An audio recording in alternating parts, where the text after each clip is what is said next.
With thousands of undocumented immigrants crossing the U.S. border this year, and many of those being children, what President Obama had already called a humanitarian crisis became outright conflict in California Tuesday as protesters blocked a bus. Protesters got in front of 3 buses carrying undocumented immigrants in Murrieta Tuesday afternoon, forcing them to stop. Local stations in San Diego tracked the buses on the ground and from the air. While police tried to clear the road, the protesters eventually forced the buses to turn around. KGTV showed protesters and counter-protesters arguing well into the night and well after the buses had already left. The station reported several people yelling racial slurs.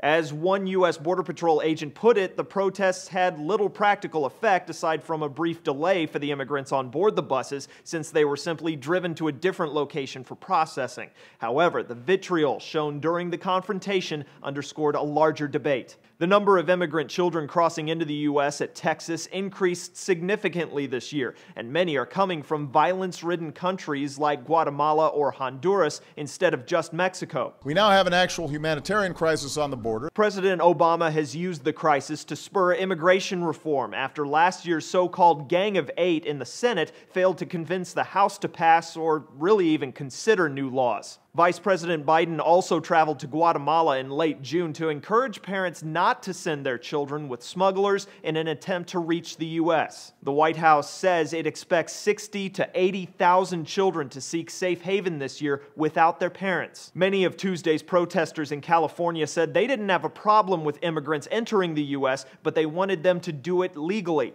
And Wednesday morning, KGTV shot video of a bus presumably filled with the same immigrants as Tuesday's confrontation, leaving a U.S. Border Patrol facility in San Ysidro. But Border Patrol SUVs blocked field crews from following that bus. For Newsy, I'm Cliff Judy.